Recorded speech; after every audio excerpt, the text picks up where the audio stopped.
اصحاب فیل کا واقعہ۔ قرآن مجید میں مذکور ہاتھی والوں کی تباہی کا قصہ۔ حضرت ابراہیم علیہ السلام نے اللہ رب العزت کے حکم سے مکہ مکرمہ میں خانہ کعبہ کی تعمیر فرمائی۔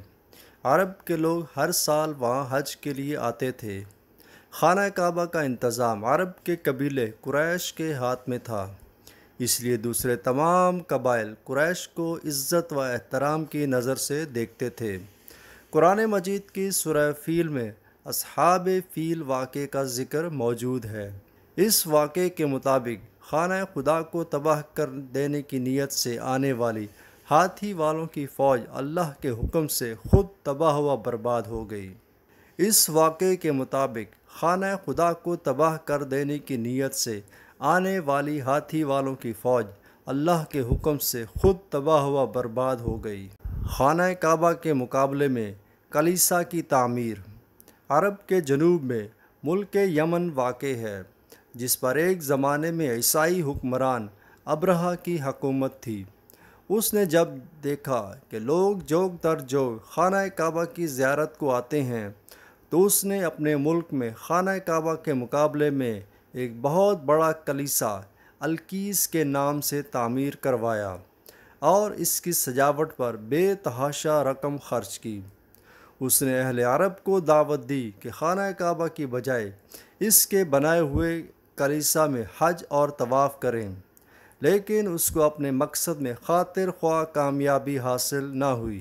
جب یہ خبر عرب میں مشہور ہوئی تو بنو کنانہ میں سے ایک شخص اس کلیسا کو دیکھنے کے بہانے سے وہاں گیا اور غصے میں آ کر کلیسا کی بے حرمتی کی، جس کی وجہ سے ابرہہ طیش میں آ گیا اور آگ بگولا ہو گیا۔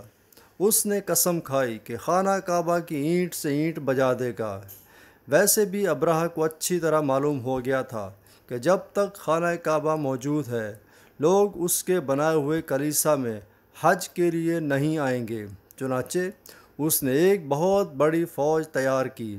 اس فوج میں 60,000 جنگجو اور 13 ہاتھی تھے۔ اس بڑے لشکر کے ساتھ ابرہہ خانہ کعبہ کو مسمار کرنے کے ارادے سے روانہ ہوا۔ نعوذ باللہ۔ ابرہہ کی فوج میں ایک خاص ہاتھی بھی تھا۔ اس ہاتھی کی طاقت پر اسے بہت ناز تھا۔ یہ ایسا ہاتھی تھا کہ موٹی سے موٹی دیوار کو بھی ایک ہی ٹکر مار کر گرا دیتا تھا۔ اصحاب فیل نے کعبہ پر چڑھائی کر دی۔ ابرہہ کی فوج نے مکہ مکرمہ پر چڑھائی کر دی اور لوٹ مار شروع کر دی۔ لوگوں کے اونٹ اور گھوڑے پکڑ لیے گئے۔ ان میں سے کچھ اونٹ عبد المطلب کے بھی تھے۔ وہ اس وقت مکہ کے سردار تھے۔ وہ ابرہہ کے پاس پہنچے، جو بڑی شان و شوکت سے اپنے خیمے میں بیٹھا تھا۔ ان کو دیکھ کر بولا، کیوں آئے ہو؟ عبد المطلب نے جواب دیا، تمہارے سپاہی میرے اونٹ پکڑ لائے ہیں، میں اس لیے آیا ہوں کہ میرے اونٹ واپس دلوا دو۔ ابرہہ یہ سن کر بہت حیران ہوا اور بولا، تمہیں معلوم ہے تمہارے خانہ کعبہ کو ڈھانے کے ارادے سے یہاں آیا ہوں؟ تم مکے کے سردار ہو اور خانہ کعبہ کی حفاظت کی ذمہ داری بھی تمہاری ہے، پھر کتنی حیرانی کی بات ہے کہ تمہیں خانہ کعبہ کی تو فکر نہیں، اپنے اونٹوں کی فکر پڑ گئی ہے۔ یہ سن کر عبد المطلب نے جواب دیا، خانہ کعبہ میرا نہیں، خدا کا گھر ہے۔ مجھے اونٹوں کی فکر اس لیے ہے کہ ان کا مالک میں ہوں۔ جو خانہ کعبہ کا مالک ہے وہ اس کی حفاظت کی فکر خود کرے گا۔ ابرہہ تکبر سے ہنسنے لگا اور اپنے سپاہیوں کو عبد المطلب کے اونٹ واپس کرنے کا حکم دیا۔ عبد المطلب اپنے اونٹ لے کر گھر واپس آ گئے۔ ابرہہ کا لشکر بہت بڑا تھا اور اس کا مقابلہ کرنا مکے والوں کی بس کی بات نہیں تھی۔ وہ حیران تھے کہ کیا کریں اور کیا نہ کریں، لیکن جو بات عبد المطلب نے ابرہہ کے سامنے کہی تھی وہ پورے یقین سے کہی تھی۔ وہ جانتے تھے کہ خانہ کعبہ اللہ رب العزت کا گھر ہے اور اللہ رب العزت اس کی حفاظت کی کوئی نہ کوئی صورت ضرور پیدا کرے گا۔ جب ابرہہ کا لشکر خانہ کعبہ کی طرف اپنی پوری قوت کے ساتھ بڑھا تو عبد المطلب مکہ کے لوگوں کو ساتھ لے کر خانہ کعبہ کے پاس ایک پہاڑی کے پیچھے چھپ گئے اور دیکھنے لگے کہ غیب سے کیا ظاہر ہوتا ہے۔ اصحاب فیل کی پیش قدمی اور ابرہہ کے ہاتھی کا عجیب رویہ۔ ابرہہ اپنے بھاری بھرکم ہاتھی پر سوار آگے آگے تھا اور پیچھے اس کی فوج تھی۔ وہ مغرور یہ سمجھ رہا تھا کہ اب دنیا کی کوئی طاقت اس کو خانہ کعبہ کو گرانے سے نہیں روک سکتی۔ مگر جب ہاتھی خانہ کعبہ کے پاس پہنچا تو رک گیا۔ اس نے آگے بڑھنے سے انکار کر دیا۔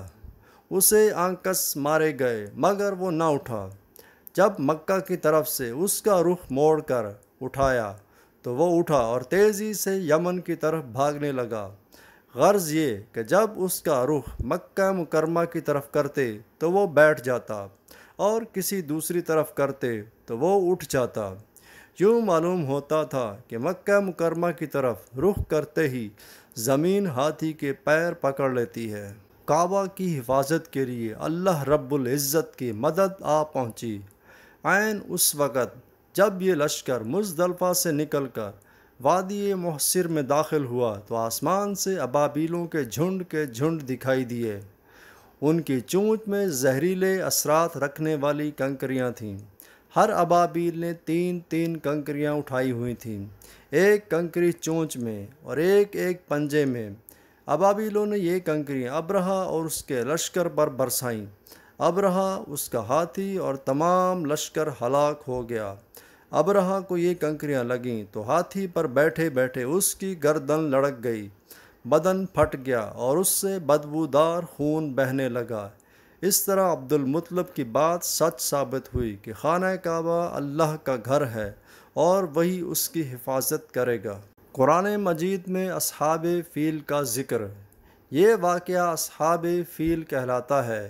اس کا ذکر قرآن مجید کی سورہ الفیل میں بیان کیا گیا ہے۔ واقعہ فیل اور ولادت مصطفیٰ صلی اللہ علیہ وسلم۔ اصحاب فیل کا واقعہ مکہ میں رسول اللہ صلی اللہ علیہ وسلم کی ولادت باسعادت سے 55 روز پہلے پیش آیا تھا۔ یہ قریش کے درمیان آپ کی وجود گرامی کی برکت تھی کہ اللہ رب العزت نے بیت اللہ شریف کی حرمت قائم رکھنے کے لیے قریش کو باوجود بت پرست ہونے کے اہل کتاب عیسائیوں پر فتح دی۔ گویا واقعہ اصحاب فیل سرکار دو عالم صلی اللہ علیہ وسلم کی سراپا اعجاز نبوت کا پیش خیمہ تھا۔